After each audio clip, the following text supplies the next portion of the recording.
Stop it, I'm humble mom, parking brand new car. Ballin' hard like Kareem Abdul-Jabbar with my broad.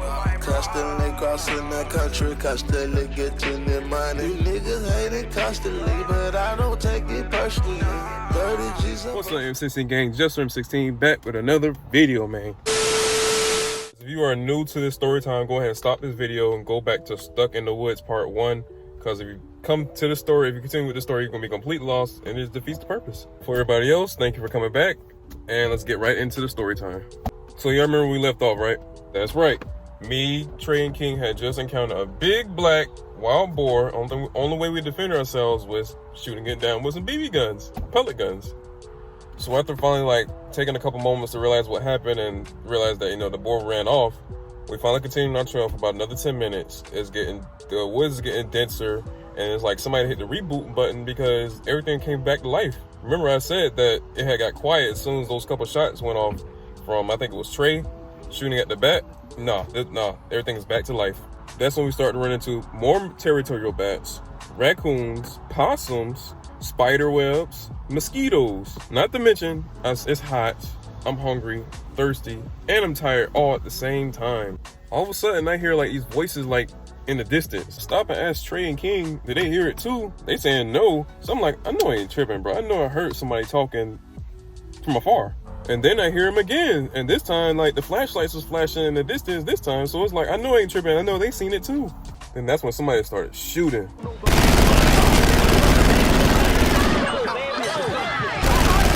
We immediately ducked down and stayed still in some bushes. It was all cool until we heard more rounds go off, but this time they sounded clearer, louder, and they seemed like they was closer than they were before. So all three of us are kind of mini panicking right now because we was not prepared for this.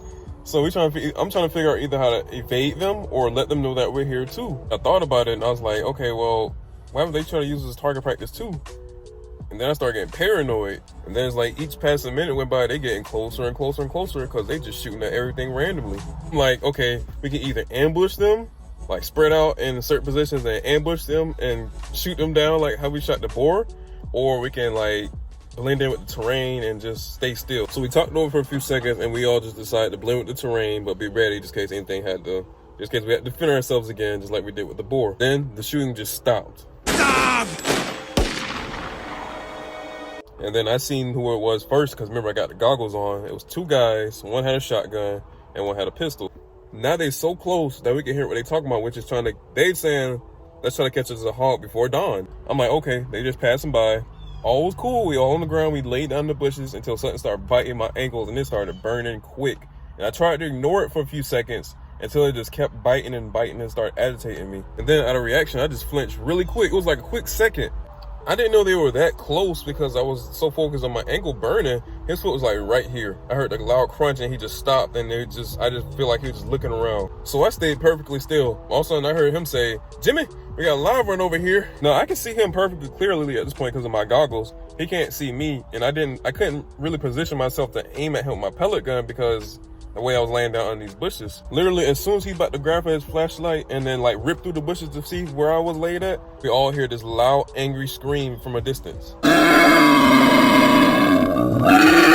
was able to turn my head and catch a glimpse of another boar running full speed ahead, very angry sounding, running right at them though. Listen, they had barely had any time to react because the guy that was about to find me in the bushes got clipped and he flew a couple feet behind me, and then the other guy, he started shooting randomly, which made all of our ears ring, and then he just ran away in panic mode.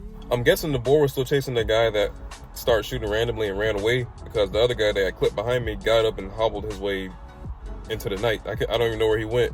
Me, Trey, and King waited for a good 3 to 5 seconds and then finally popped out the bushes. I looked at my phone. Google said we was 3 minutes away from this gas station. We wasn't taking no more chances. We all made a cool dash to the gas station. Once we got there, me and Trey sat in the bushes with the rifles, and King went and got the gas because it's his fault that we're in this situation to begin with. Once we got the gas, our mission was accomplished. The only thing we got to do is make it back to the car now at this point. So at this point, we traveling back faster because we know where we're going now. We running through all the leaves, bushes, scaring small animals, more spider web. It's getting hotter. I'm sweating. I know they sweating. But all of a sudden, the tree line started kind of breaking, starting to get less and less dense until finally the tree line kind of got low to a point where it's just grass. And I could finally see his car I'm out of breath, and once we get to the car, I just collapsed. Me and Trey immediately got the keys, opened the door, got inside, because this is King's fault that we in this position to begin with.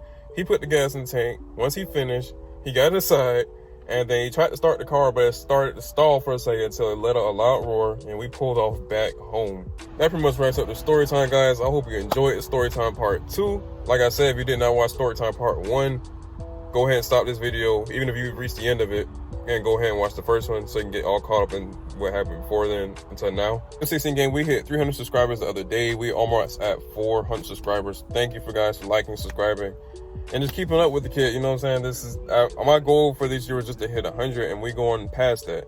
So I really appreciate you guys. Let's keep doing it. I'm gonna keep putting out content, but I think this is the last story time I'll put out for a little bit because I need to put more content besides story time on this channel. It's not just a story time channel, like I said before. I'm always open to ideas. Like if you want to see more pranks, let me know. Go ahead and comment or DM me on Instagram, or challenges, or if you really want to see another story time or a gameplay video from me, just comment or let me know in my DM, and I'll put another one out. There's also more ways to get in contact with me for anything, like any ideas you want me to do, or just to get in contact with me, period, which is on Snapchat, Twitter, and Facebook. But other than that, please don't forget to like, subscribe, hit the notification bell down below, and I'll check you guys in the next video. Cold pocket shouted, I wanna be your friend, shouted.